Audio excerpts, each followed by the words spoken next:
Good morning. It is Wednesday, August 12th, 2026. This is DeProgram with Ted Rall and Jamarl Thomas.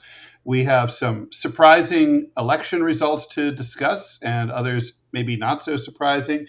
We have a guest coming up at about 20 minutes into the show to talk about the Middle East. I'm going to sneeze in the first 30 seconds of the show. And President Putin is threatening to retaliate against Western commercial vessels if there's any more attempted seizures of Russian commercial vessels any part of the world. So, we'll see what happens there. Please like, follow, and share the show. As always, we appreciate your support. We also will answer all of your questions in the Rumble rants and in the Super Chats and in the regular Rumble and YouTube comments. We're still kind of reeling from the latest coming out of Rumble. We're still going to be able to stay in the creator program, but we don't know what's going on with that company. So anything you guys can do to help keep this show afloat at this point is really appreciated, especially you YouTubers. If you guys can become regular supporting members, either at the $5, $10, or $20 a month levels, we can talk about that a little bit later. Jamarl, I'm comparing myself a little bit with, what like Trump would do if he lost a race that he was expected to win by 22% or more. That's the situation that DSA people find themselves in with Francisca Hong. Francisca Hong was just lost by a squeaker. Interesting, the corporatists never emphasize that when it goes their way. But, winning is winning, and she did win. She lost to David Crowley, a corporate Democrat, and so therefore she will not be the Democratic nominee over there in Wisconsin for governor. That's actually a really shocking upset victory in favor of the right wing of the Democratic Party. Over on the right side, the My Pillow dude, Mike Lindell, also was expected to prevail, but he lost instead to the Speaker of the Minnesota House, Lisa DeMuth. That's in the Republican primary for governor in Minnesota. And so those are the two main races that were surprising. At least in Minnesota, Lieutenant Governor Peggy Flanagan, who is a progressive, did win as expected, maybe less expected than Francisca Hong, the Democratic Senate primary race, and she goes on to face the Republican in November. So kind of like for the emerging DSA crowd, it's a mixed record. They won a big one, they lost a big one. I got to say, the first thing I noticed was the fact that AOC and Bernie Sanders neither campaigned for nor endorsed Francisca Hong, and that apparently they made some mealy-mouthed comments about focusing more on congressional races. Like, come on, you can issue an endorsement, on X. That's like not a hard thing to do. You can have a staffer do it. And I also noticed that they were up, looked at some of the intemperate comments that Francisca Hong has said in the past on social media, which, by the way, in this day and age, everybody does. I probably posted 3 intemperate remarks this morning before the show on X. And I mean, is that really the kind of reason you're not going to, have solidarity in favor of your side? I mean, it's a bad look for the left. I mean, I guess there are 2 points. The first one is after the race, with El Said in Michigan, where he was winning by like 10, 15 points and ends up winning by like 1 or 2. At that point I was like, okay, this is what's happening. Like, meaning those races, like you have to be so far ahead of those races. Because again, we're back to did the polling get it wrong? Or was there something malicious taking place in regards to the way these votes? Or do young people just not show up? Or that, because that's the other part. When a polling agency goes to a person and says, hey, who do you want? And you're like, I want Hong. And then they're like, are you going to go vote? Yeah, we'll see. Right? Like, that may inflate numbers. Those cheese curds aren't going to eat themselves. Yeah. No, they're not. And so it's that, right? So it's like, okay, well, is there something dodgy going on with the polling? Or is there something dodgy going on with the election? Or did they just get it wrong? And again, it's hard for me to go with the assessment that the polling is just getting it wrong when it happened again. Like, it happened also in um, and Michigan. And yeah, Hmm. these are two different states. Okay, so why are you having these two different, like two very similar results in two very different states? And you could say, okay, well, they're in the same area. They may flow in very similar passions in regards to their voting proclivities. Okay, that might be true. I just saw a race where a person who had 20 points up lost. That got to be explained. So there's that part. The other part is solidarity. What solidarity?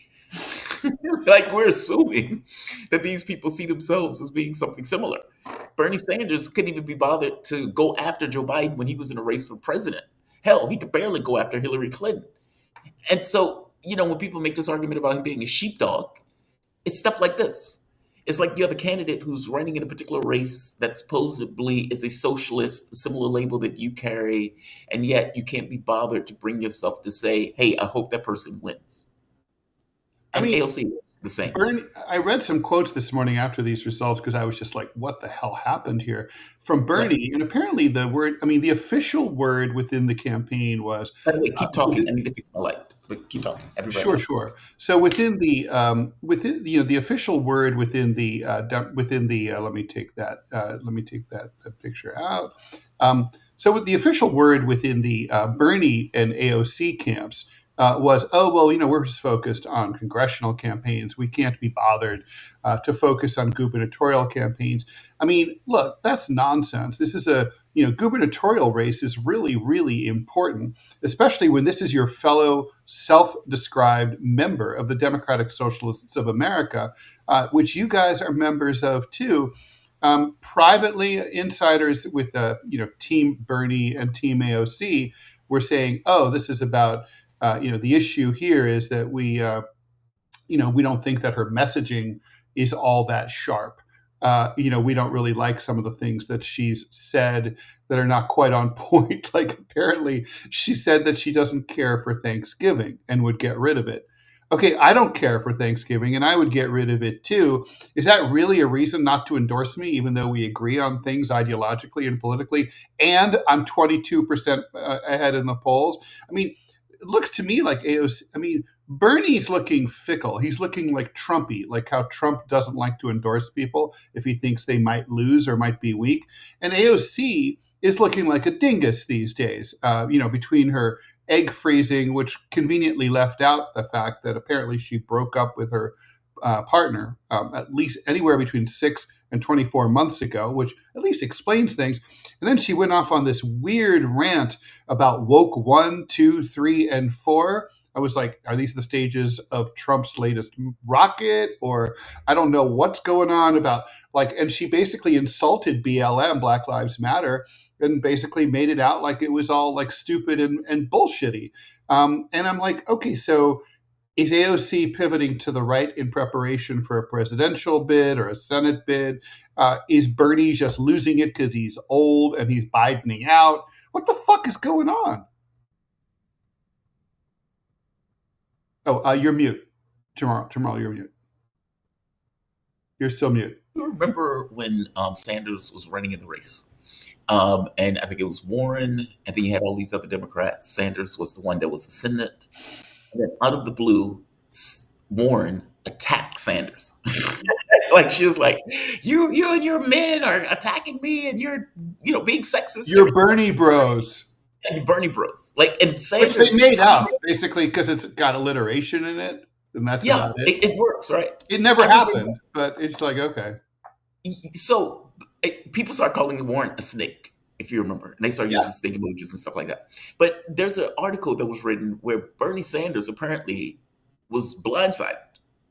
Yeah. He didn't like his assumption was, well, okay, the corporate Democrats are going to lump together, but Warren is obviously going to lump with me as we pushed from the standpoint of the left.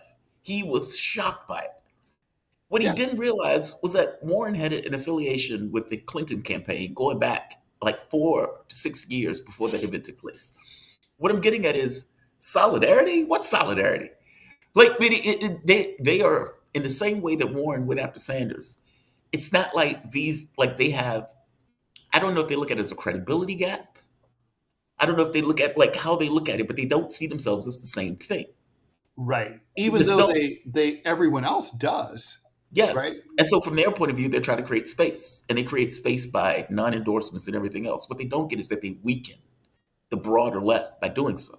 And even themselves, even if they only care about their own marquee. I mean, look, right now, I guarantee you, people are pissed at Bernie and AOC over this Francisca Hong disaster. I mean, it Yes. is a disaster. I It's mean, what, like 1 percentage point. yeah. Sanders might have been that 1 percentage point. I mean, is there really any chance that like one or two big Bernie rallies in Milwaukee wouldn't have taken care of this? I mean, I have really? a well, I have a question for both of you because y'all are both the politically creatures of the left. One advantage that the Democratic Party has is that y'all have an evangelical wing that's got you hooked to Israel, for example. Like y'all actually run on issues. So if you care about universal health care, and if you care about the issues that the corporate Democrats obviously do not care about, then why would you need a corporate Democratic senator like Bernie Sanders? I understand he runs as an outsider, but he's not. AOC is clearly not. Neither one of them have forced any issues. Why would a progressive like Francisca Hong need them to show up anyway if the voters can just access Google and check and see how they voted? Why does that matter? Because Explain it Well, to me like I'm a tard. because Sanders is endorsements matter. luminary. And from the youth vote, they level. I mean, you can say, let me say it this way. It depends on why she lost. Is it that they saw she was 20 points up and it was like, okay, well, what's the point of me going to the polls? She's 20 points up. She's going That to could win be anyway. it. Meaning, like, did her success depress the vote? Was Mm-hmm. that? Or was the polling wrong? In which case, yeah, Sanders is somebody like him, considering the closeness of the race, could have moved the needle. Look, Robbie, I understand your point. But you must understand it from the standpoint of the left, Sanders is still a luminary. He was the big draw that almost or could have had the potential to win. He's a In a way, fraud. He's a fraud of the highest order. but what he is secondary to the point of That's whether how or he's not looking people this see him. morning for sure. Yeah. But So, he wasn't looking like yeah, that yesterday. he's looking like a fraud this morning. Yeah, agreed. I mean, like for Agreed. example, if I was going to vote for someone running in the Republican primary as a maverick, I am not going to wait for Rand Paul to come and endorse that person. And if Rand Paul doesn't endorse him, then I'm going to either A, not show up, or B, vote for the corporate Democrat because a fake libertarian didn't run for the reformists. See what I mean? Agreed. There's going to be something up here. You have my infinite agreement. But it's not the Robbie who I'm waiting for that vote. It's the Bob Cobb who loves Bernie Sanders and wasn't necessarily going to vote, but now he's decided that he's going to vote because he likes Bernie Sanders. Like, it's that guy. Yeah, It's I not mean, the Robbie, you. think about who you voted for president. Okay, I mean, like Which time? well, most recently, and I don't care personally. Dr. Shiva? Yeah, Dr. Shiva. You're the only person in America. I bet Dr. Shiva is like I bet Dr. Shiva's wife, if he has one, God help her, didn't vote for him. I mean, the thing is, the three of us, we're independent. I mean, I give zero shits about electability or how likely someone is to win. And I'm not going to, I'm not that person. If I follow a team, I go if I'm the only person in the bleachers. Okay. Right. Because that's it. That's my team. So, but, look, what Jamarl said is 100% right. I mean, there's obviously these elections, there's a lot of people who, they might go to the polls. They might not go to the polls. They might be swayed by the electability argument in the general election, or like, they're the Thanksgiving thing, or God knows what. She said, apparently at one point she said she wanted to get rid of was it the police or the military? The police. The police. I'm like, Get rid of the police. They Getting chose to rid of abolish the the police. Yeah, I mean, look, it's hard to see how that works, but again, it's kind of like, so what? She said that I'd still vote for her. She can't do it. Yeah, exactly. And she also said, "Well, I changed my mind." Okay, people they're allowed to change their mind. Donald Trump's changed his mind about who he wanted to be married to several times. I mean, we're allowed to change our minds. So I don't know. It's just, I mean, I think maybe. Here's the thing, right? The tricky part is like, Francisca Hong maybe smelled a little bit of defeat or to Bernie and AOC, and maybe they felt like, oh, I don't really want to go down with her. But they took a risk there too while they thought they were being careful. And now they're going to pay the price. I mean, she literally had a 95% chance of winning as of yesterday morning, okay, which all goes to prove that 5% can happen. But what price they're going to pay? I mean, listen. Oh, their credibility on the left. I mean, among people who are paying attention, like us. I mean, people are paying attention. I mean, there's going to be great disappointment in Bernie world right now. Well, yeah.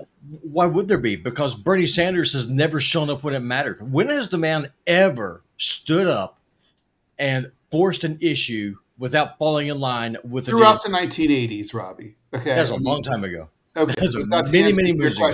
He was the reason he had credibility and still has credibility on the left is because for many years, this man was in the political during Reaganism and George H.W. Bush, he was in the political wilderness and being a socialist from Vermont when everyone was making fun of him and ridiculing him, and so.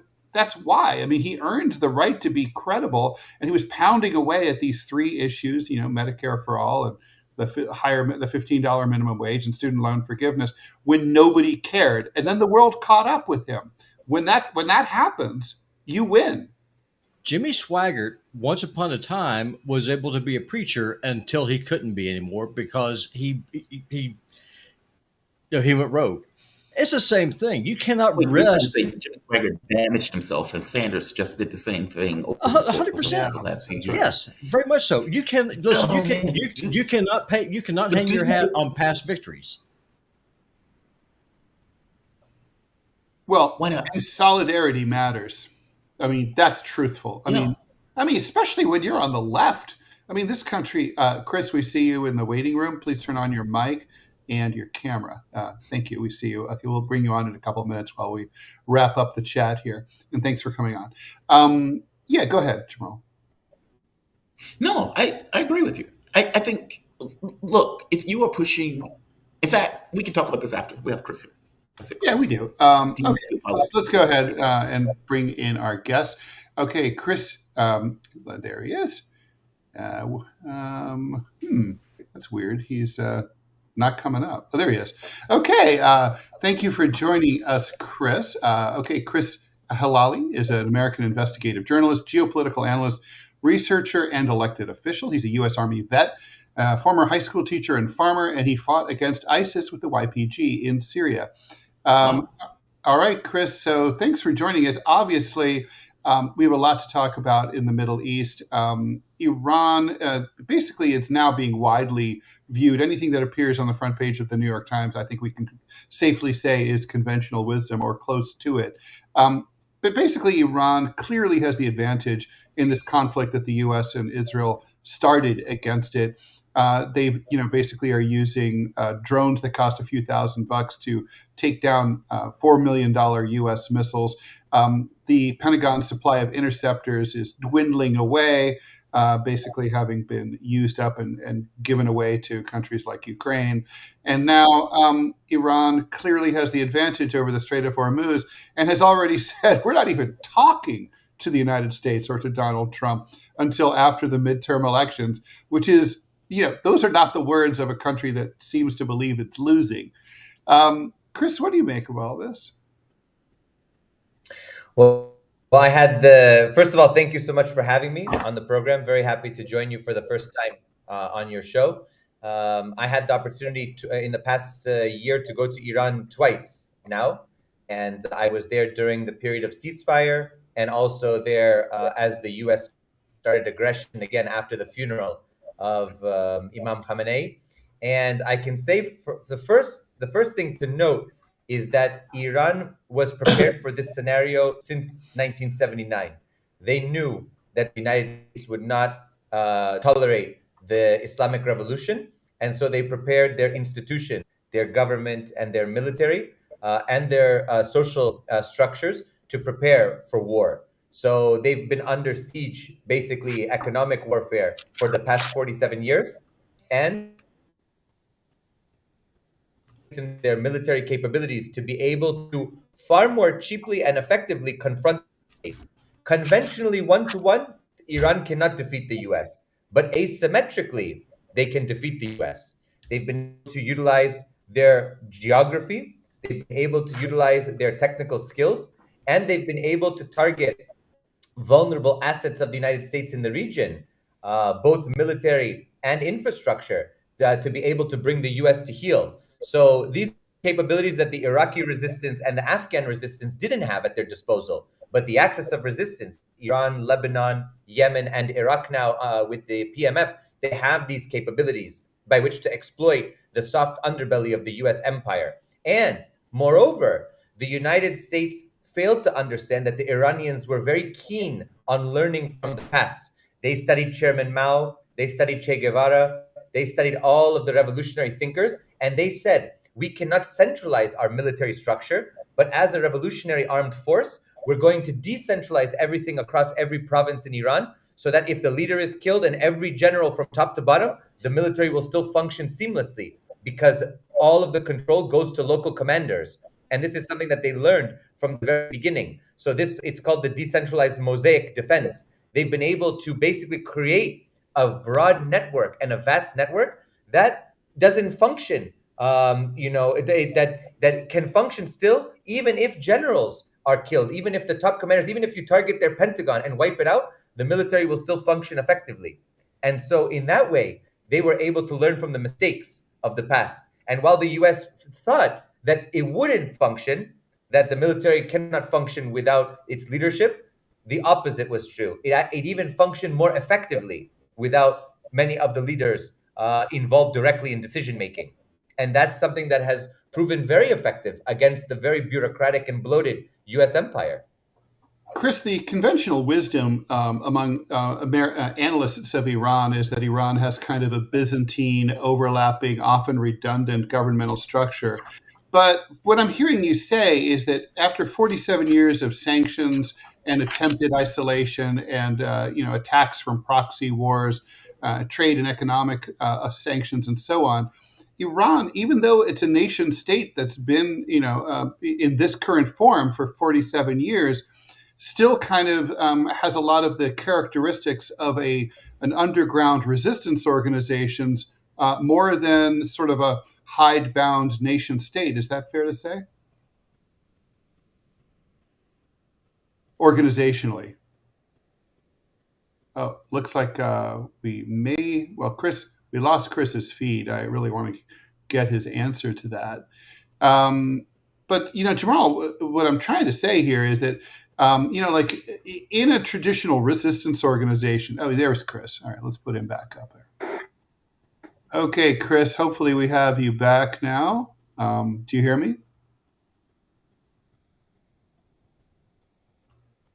Chris Helali. Okay, well, so Jamarl, basically like a resistance organization, like, for example, the Taliban during the 20 years of U.S. occupation between 2001 and 2021, basically operated a shadow government, but it had all sorts of redundancies so that if this leader or that leader or this organization or that cell were taken out, it didn't really matter in the long run. It could be easily replaced and others would step in to perform their duties. You don't really expect to see a sophisticated modern nation state behave that way and be able to be this nimble in a conflict. And yet, here we are. Yeah, I guess all systems have redundancies, right? Like even the U.S. military has built in, meaning if you kill a general... We have 16 intelligence agencies, right? Yeah, exactly. Granted, they may play against each other at times, but for all intents and purposes, those are like absurd redundancies. But no, you're right. Chris is back. Okay. It's back. I'm sorry. Technical issues seems. Maybe fine. the enemy is watching. Enemy's watching your show. Oh, I'm sure that's true. Always. I hope so. Hi, enemies. Chris, did you hear my last question? I heard after you said Byzantine structure and things like Okay. that, but then it started to traipse off a little bit. Okay, so I made the comparison between organizations that are resistance organizations that are forced to operate outside power, like the Taliban between '01 and 2021. But Iran, they've been a settled nation state since the revolution 47 years ago, and yet they're still being remarkably nimble and able to to adjust to major setbacks like the assassination of Soleimani. Is that in part from the Western point of view, the mistake of trying to isolate and attack this country from 1979 all the way to the present, where they kind of always knew they had to be sharp because they're always being beleaguered by the West?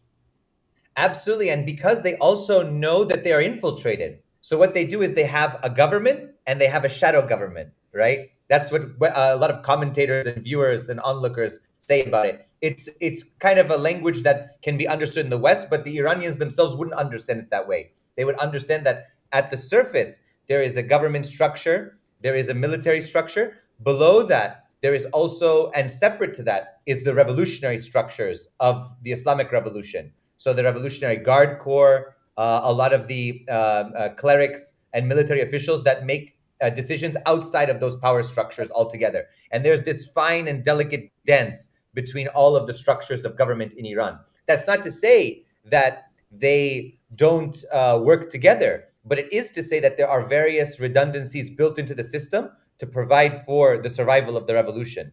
And so in that way, they ensure that even in a catastrophic situation as started on February 28th, or with the various protests that were funded and armed and supported by the West and by Mossad and all the rest of the vassals in the region, they were able to overcome all those difficulties because they had that redundancy built in place.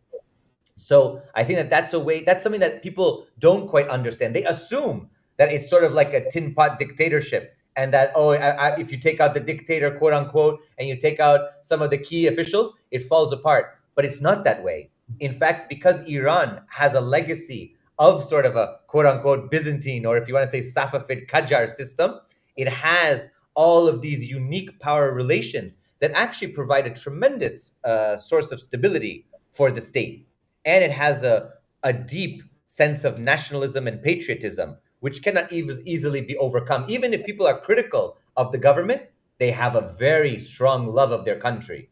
And so if anybody comes from outside, everybody is going to have this rally around the flag effect, And I think that's something that the West did not understand fully. I'm curious on who is Mohsen Raisi, the new secretary for the National Security Council, the Supreme National Security Council of Iran. Mm-hmm. He's been added as the secretary. And what's interesting to me about this, there are several shakeups that have been taking place that the new supreme leader has effectively enacted. But Raisi caught my attention. Just it's somewhat of a high-profile position that they put him in. I described him as a weapon, but how would you describe him and some of the other changes that they made that are being made by the supreme leader in regards to policy or the shake? I'm sorry, I'm saying this weirdly. The people who he's putting into the new positions, this kind of shakeup. What do you make of these people, specifically Raisi himself? I think that, well, first of all, he's a very effective commander and he's ideologically committed. So, for example, we've seen him together with the leaders of Nicaragua, of Cuba, of Venezuela. He's very much a man of the global south, of the anti-imperialist movement.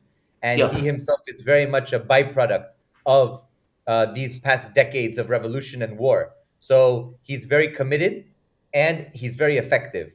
The other commanders all have shown through the battles that they are battle-tested and ready to defend the Islamic Republic and the revolution. And in that way, I think that this quote-unquote shakeup as it's being built is actually a strengthening of the institutions at a period where some Western commentators were saying, is there actually a fracture between Pezeshkian, Ghalibaf, and Arakchi and the new supreme leader, Ayatollah Sayyid Mujtaba Khamenei? And I think that this tends to lend credence to the fact that it's actually bridging the gap and it's strengthening the institutions around the new supreme leader. So it's sort of his first moment of really consolidating power at a time where there was supposedly a vacuum. But I don't believe there ever was a vacuum.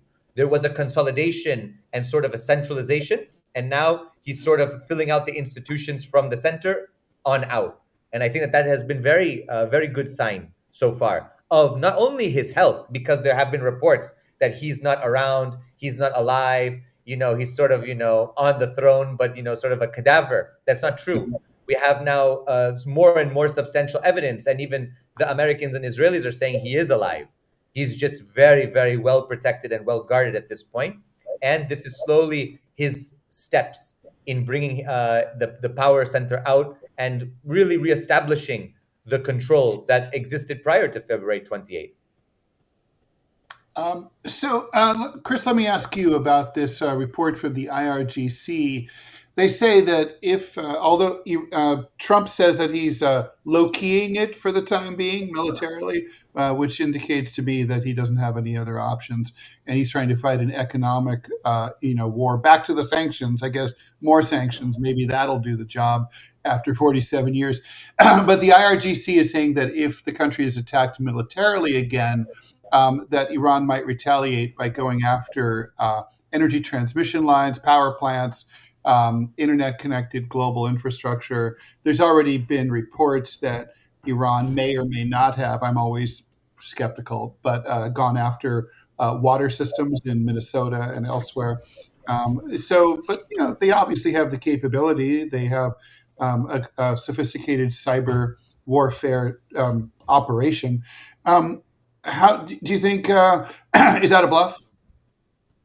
No, it's not a bluff. I mean, we've already seen that Iran is a very stable state actor and state power, and it will always act proportionally. So you've seen the United States attacked, and then it was able to show what it's capable of. It doesn't do things on its own. It's not an aggressive power like the rogue states of the United States and Israel.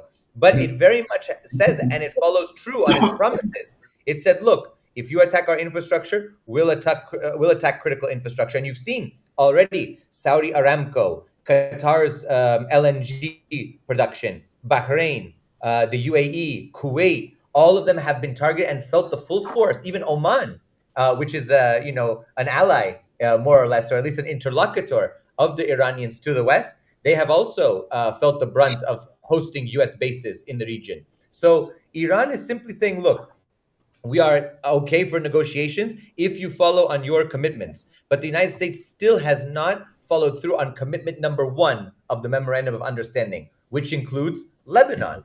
Lebanon is still occupied.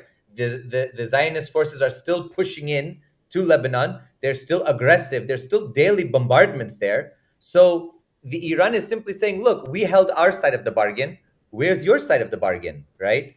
And so now you'll see bit by bit, if this sort of low-key becomes a little bit more aggressive, or if the US continues to try to violate Iran's control over the Strait of Hormuz, Iran will respond. And you've already seen that in the mix is not only Iran. Ansar Allah, quote-unquote, the Houthis are involved, and they're attacking Saudi. Their new slogan is siege for siege, because they also want to break the blockade on Yemen.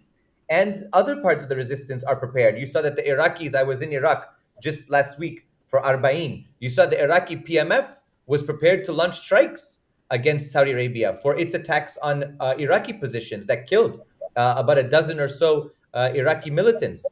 That all is a part of what's going on. So in the calculus for Iran is simply saying, if you target us, we will target and cripple critical infrastructure in the region. And that's important to note, because especially at the summertime, especially with heat waves and with the critical need for water and electricity, I mean, you knock out a couple of those systems, and a lot of these places become, as my friend and our colleague, Sayyid Mohammed Marandi says, Professor Marandi, he says, those places become uninhabitable for the residents in the Gulf.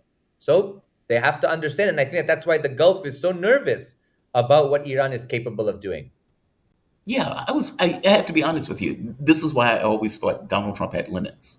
That regardless of what he said and regardless of how he acted, that in the final calculus, unless he wanted effectively to destroy the entire global energy economy, he had limits. And I think that's what we're seeing on some level, even if he keeps the blockade up. Ansar Allah, from my point of view, has been fascinating as an X factor for Iran in this. Whereas Iran may not have necessarily wanted to hit Saudi oil fields directly, Ansar Allah had no such issue doing so and did it over and over and over again, which also probably added to their Saudi Arabia's interest in not necessarily having additional strikes. I'm curious on the Mecca Pact. Do you think that's where that comes from? Basically, Saudi Arabia realizes they aren't defended, they can't be protected by the United States, and they're looking for regional allies. Or what do you think this Mecca Pact stuff is about? Listen, I think that there's two ways to look at it. On one side, you can look at it as sort of a alliance between Muslim countries that are trying to move away from sort of the US as the guarantor of peace and security in the region. On the other side, some have argued, and I would lean more in this direction, all three countries maintain a very close relationship with the US. There's no doubt about it. NATO has Turkey as a member, and it's NATO's second largest army. So Turkey is, of course, in the camp of the US and the West, although it tries to bridge that gap and tries to be a little Eurasian at points, you know. Saudi Arabia has always been a traditional US friend and ally, and the ISI in Pakistan has a very close relationship with the US over the past decades. I mean, it was from there where the Mujahideen were trained to fight against the Soviets, and then afterwards, the Taliban and all the insurgencies. So, of course, we have that history. What it could become, I'm not sure. But what it is in reality is it is a partial encirclement of Iran. Pakistan on the eastern border of Iran, Turkey on the northwestern border of Iran, and Saudi Arabia in the southwestern border of Iran. So that creates, and so of course we had some people commentating saying it was a Sunni crescent. I don't think that there would be this level of sectarianism, though, I mean, that level of sectarianism has not been unfounded in the past. It has been fostered and supported by the West and by Israel as well. So it's a defensive alliance, but for example, it doesn't include Pakistan's nuclear umbrella. So Saudi Arabia cannot rely on Pakistan for nuclear aid. Pakistan's the only nuclear country that is Muslim majority. There is no real understanding of what that includes. For example, if Ansar Allah continues siege for siege and strikes at Saudi Arabia, is Turkey and Pakistan going to get involved and strike Yemen? I mean, exactly. Saudi Arabia has led a genocidal war against Yemen since 2014 and earlier. So when you understand that and you fully calculate that, I'm sure I don't know if this is just for public consumption and sort of a kind of a propaganda moment. Let's put the three flags together and show this kind of quote unquote Islamic unity, or if it's something deeper than that. We know that Saudi Arabia had a pact with Pakistan before. You know, I guess my thing is they could have done it years ago if that was the case. Like sure, of course they could have. Yeah, like meaning something happened where they were like, we need to, right? I don't know. I just thought it was interesting. No, absolutely. I think it's very interesting. And I think we should keep our eyes out. We should keep our eyes out and watch closely the developments in the region, especially between sort of the Turkey, Saudi, Pakistan grouping, and then Iran, Iraq, Lebanon, Yemen grouping, and then the kind of more very close to Israel kind of vassals, UAE, Morocco, Israel, this kind of grouping. So it's going to be a very interesting, I think we are in for a very tumultuous few years, to say the least, at this point. And we don't know what the elections will hold in the US that will then have ripple effects in the region more broadly. Chris, let me ask you about the son Khamenei versus his father Khamenei, who was assassinated by the Israelis. How do they differ temperamentally, ideologically, politically? What is the what's the difference from from the ability in terms of their approach to the war and the way that they're leading the country? Well, I would say that first and foremost, the father, right, Imam Ali Khamenei, was first and foremost an activist and educated under the Pahlavi dynasty, and then was imprisoned by Savak and tortured by the former Shah, and then was part of that revolutionary moment that overthrew the Shah and built and established the Islamic Republic. His young son lived through the final years, but more important, both of them participated in the Iran-Iraq war. Both of them are veterans of the 8-year sacred defense and the war imposed by Ba'athist Iraq on Iran. So in that way, both of them had, Sayyid Ali Khamenei and Sayyid Mujtaba Khamenei both had veteran experience, and they're both in that way militarily capable of taking on leadership. Ali Khamenei was much more of a poet, philosopher, much more interested in the arts, cultures, literature. Sayyid Mojtaba Khamenei is also interested in that, but he's much more of a realist and practical thinker. He was very much confined to the theological schools. He was very interested in the academy life, but now having been thrust into this position, many have said that he is a departure from his father in some ways, that he is much more adamant that Iran should fight for its rights and its sovereignty and should not acquiesce to U.S. demands. Whereas some would say that his father was much more open to diplomatic routes and trying to see and balancing reformists and sort of hardliners. That's how the West frames Iranian politics, reformists and hardliners. Sayyid Mojtaba Khamenei, now Ayatollah and Supreme Leader, looks at this situation and says, well, I'm going to be more leaning towards the position of Iran's rights and Iran's defense than diplomacy.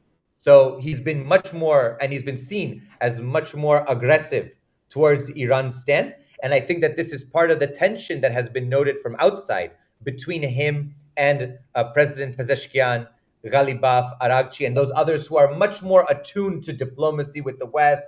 But listen, this man lost his wife, his father, mother, a ton of family members. I mean, it's not outside of the realm of possibility that he is, of course, reeling from these losses. He understands that there have been huge civilian casualties in Iran, the school in Minab, and all of the other catastrophic events that have happened and these massacres that have happened, these war crimes. So he himself is saying, since I have power now, we're not going to give in to any demands. And Iran has proven itself. See, Iran is calling, I think his calculus is Iran can call the U.S.'s bluff and the U.S. can't do anything about it at this point. That's, I think, his equation.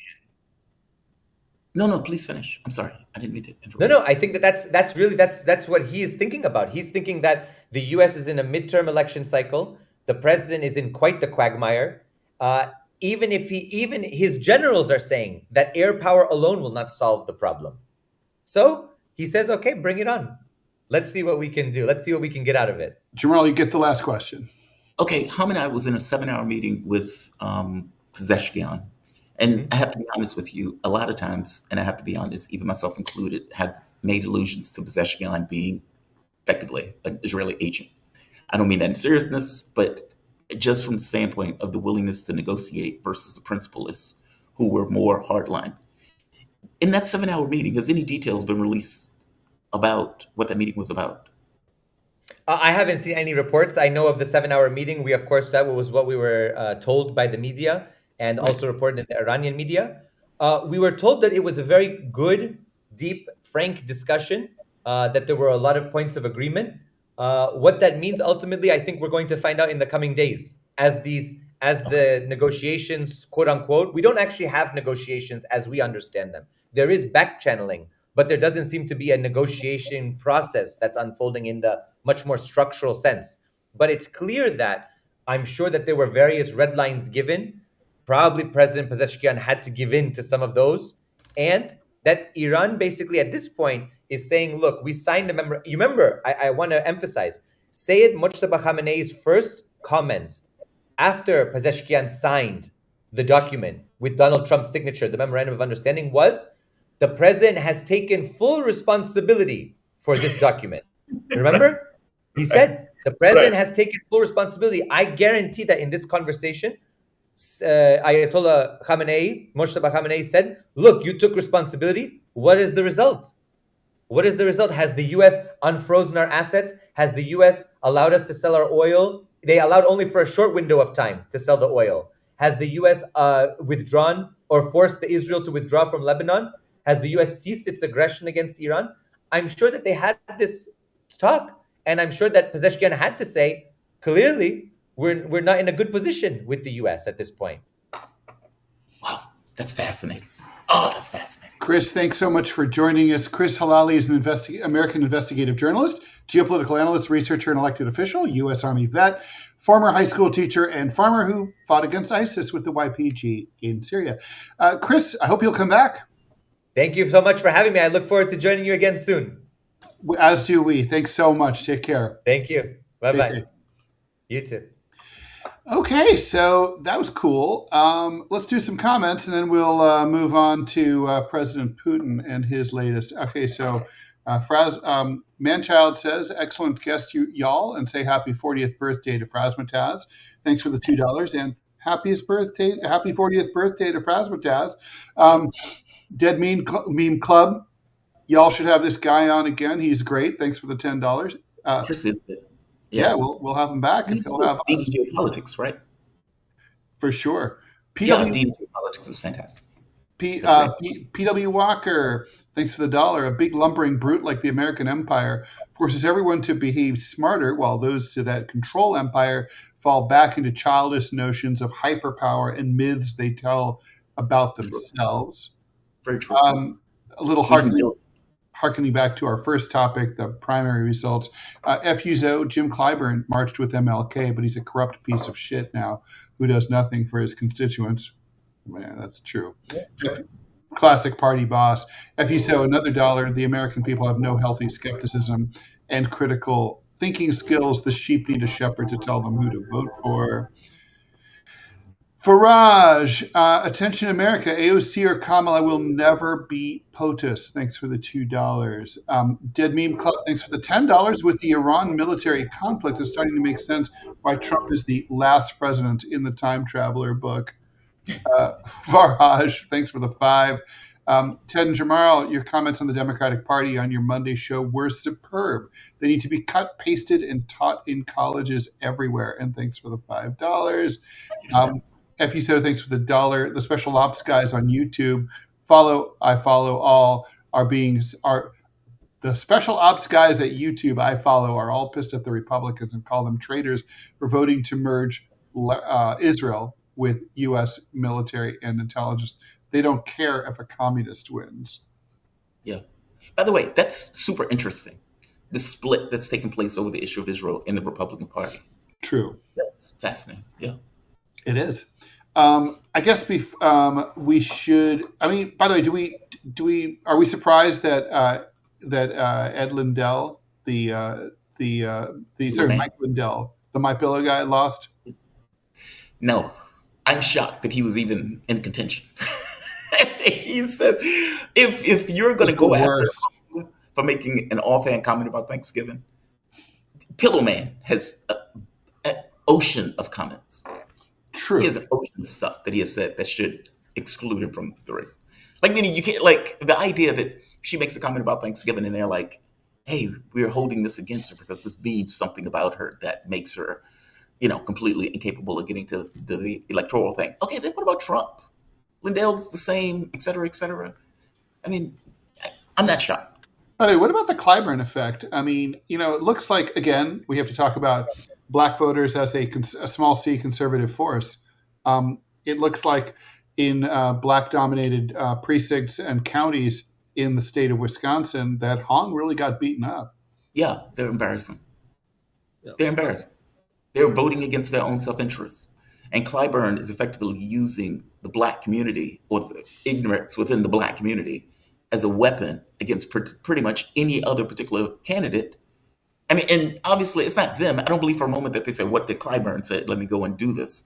But obviously Clyburn was marshaled to use the black community as a weapon against, let's say, lefties within the context of the Democratic Party.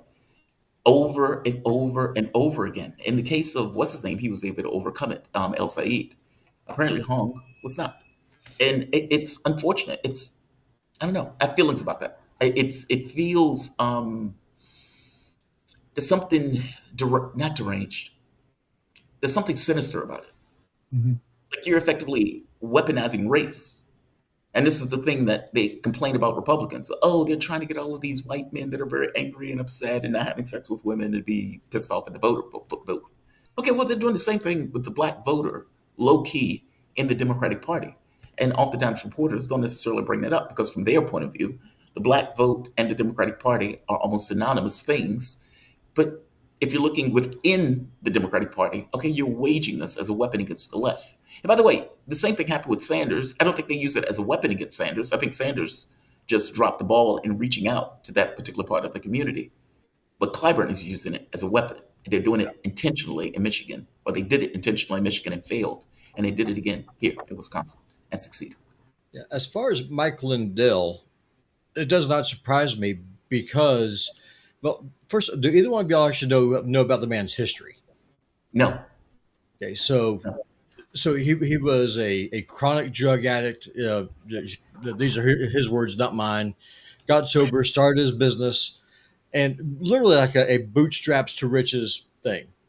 And his superpower on the right is that he is basically like the original person that was taken to school with lawfare, nearly destroyed, because he came out saying there were shenanigans with the 2020 vote, that there was something wrong, that the math just didn't math up right. He's already at it right now, saying that he was robbed last night. And so Fox News, like they canceled him. Trump abandoned him. The RNC went after him. The DNC went after him. So basically, his business was really completely destroyed. Like he was like the original, the cancel culture guy. He got debanked. Everything. He had to cry into his pillow. He got smashed, and so that's his superpower. So if you're a cynical SOB like I am, and if you think that it doesn't matter who votes, what matters is the people who's counting the votes, then that is why he was able to be a contingent in the first place, because he is actually running as an outsider. Agree with him or disagree with him. If you think he's a quack or not, he's not a cog in the political machine. So that is why so many people the right. He's also got a face made for radio, which I don't think can possibly help, right? I mean, he reminds me of of the Dr. Mengele character played by Gregory Peck in The Boys from Brazil. I mean, he's a spitting image, looks just like him. He's so sinister looking. Yeah. Oh. Yeah, I think he's dangerous. In fact, I think all of them are dangerous, like all of the people in that ilk. And not in he's going to get in office and, sell Montana to Greenland or something like that. I mean, dangerous in a political sense. Like the idea, imagine for the moment when there's certain things, there's a social contract that all of us effectively agree to. And that is doubly so in a political sense. When the political candidates get involved, we have good faith that they're going to run the race. And when they lose, they're going to say, I lost and I'm out. And they don't do that now. And imagine a country where that is the case, where neither side ever concedes. Well, you got to remember, Hillary Clinton started that with Russiagate. So, I agree with you. Agreed, 1,000% agreed. I would 1,000% agree. I can cite tons of examples of politicians of all political stripes denying that they lost their election. Well, the issue is that people do not believe in it. I don't. I'm pretty sure that the two of you don't. I'm willing to bet the vast majority in the chat don't. I smell perfidy from the Francisca Hong thing. There is fuckery afoot. But I can't prove it, so I should just shut up and tell the DSA guys, roll up your sleeves and do better next time. You can never prove it. And Bernie Sanders and AOC, check yourselves to go back to the 1980s. It's what Robbie just said. It's that. I mean, meaning it's one thing in an electoral system where nobody touches it and nobody says we are going to weaponize whether or not we won or lost. Meaning, we're not going to do that. We're going to accept the results and we're going to go on our way. Okay, everything's good because nobody's hitting the system. But the moment that one person says, I think it's fraud, I think it's cheating, okay, then it becomes what Robbie said. How do you validate that the results are what they are? You can't. And you can't. There's no way to. I mean, it's hilarious to me that people say, oh, there's an answer. And I'm like, really? What is that answer? That answer is paper ballots. I'm like, okay, so, all right. So even in the smallest district race, right? Let's just say it's only a few thousand people. You're going to have all those people, dig up their piece of paper and go to some gymnasium and the couple days after the election and show how you voted. Like, that's not going to happen, and it can't happen. It's ridiculous. But there has to be something, because we can't. It's like religion. It's about democracy requires faith. You have to assume that the Board of Elections is counting the votes right. Why would I trust the Epstein class to ever give me a square deal? I never will. And I'll go away after this. You're right. He's dangerous. He's politically dangerous. And that's what we need. If you want real change, you've got to have at least some politically dangerous people who are in there who are willing to break windows. Well, you got Trump as your president. Whenever you have reformers just running, and just always, the polls have them overperforming, but they always lose. I mean, the law of diminishing averages should show at least one or two of these people should win. It never happens. Well, that's how I know. That's how I know this is a fraud. No, I mean, Abdul won, although barely. Yeah, he should have won by a lot more. And what's her name? Peggy Flanagan just won in Minnesota, the Democratic Senate race, again by a smaller margin than she was predicted to have won. I mean, we could say that the Democratic machine, we could say all that stuff kicks into play, the ground game, all that stuff matters, all the money matters, fair enough. But there has to be either faith or transparency in the elections. Otherwise, we have this neither. is going to get worse. When I was in Kenya and they had all of these barricades and everything else, my wife was like, this is such a great country. And I'm like, yeah, but why are there all of these barricades? Like, meaning, why do you have like apartments that seem to be surrounded by concrete with barriers and stuff? And they explained it. They said, because we hate elections. Nobody ever concedes. And so there's always violence around elections. Mm-hmm. There's no legitimacy in who wins because both sides claim that they won. Always. Is that where we want to go? Right. Well, no, that is where we are now. And it is dangerous. I guess we're going to have to put barricades up in the street after every election. Look, before we move on to Putin, and we only need a minute or two to talk about it, I got to say, I was just listening to a report yesterday about how it's been 1 year since Trump deployed the National Guard to D.C., right, and other cities. There were only a few hundred originally. Now there's 5,000 and more on the way, and they've been quietly authorized to be there through January 20th, 2029, okay? Okay, it's not about crime. Crime's not down in D.C. in any appreciable way. They're not really effective in that way. I mean, it really does look like they're setting the stage for some sort of soft coup where they cancel the midterm elections. It's not soft if they do it. Right. And the question to me, I've asked this more than one occasion, will U.S. military murder Americans? I think that's the operative question. That is always the question. I think they would. Yeah. I suspect many of them will. I suspect many of them won't. The 29 Palm survey that the Marine Corps had shows that more than half of Marines said that they would open fire on Americans if ordered to do so. I believe it. I'm surprised it's fewer than that. It's only half. Q&A show coming up in 2 minutes, gentlemen. Let's talk about Putin. Putin says that if anyone fucks with more Russian vessels, Russia is going to be fucking with their vessels. Bluff, yay or nay? An example first. I need to see it. I think he's serious. I mean, because, there have been multiple occasions where Europe has stopped Russian tankers or something like that, or stopped Russian ships. But if Putin is making this point of saying, hey, this is a no-no, don't do that, there will be repercussions. Well, obviously, there's going to have to be the repercussion first to see it. Yeah. I mean, we've certainly seen, I think the world should have learned by now to take Putin seriously when he issues a threat. Kind of. I mean, that's an ish. Because the violation of the red lines invites more violation of red lines, which brings us into a very dangerous place. It's almost better that Europe needs to believe that Putin is willing to end the world at the drop of a hat. And I don't think they believe that. No, I don't think they believe that. And I think they have good reason not to believe that. Yeah, exactly. All right, guys, Q&A show coming up in 2 hours. Me and Jamarl and Robbie will be back answering your questions. Tune in then, YouTube and Rumble. That'll be live. Looking forward to that. TMI show with me and Manila coming up right now.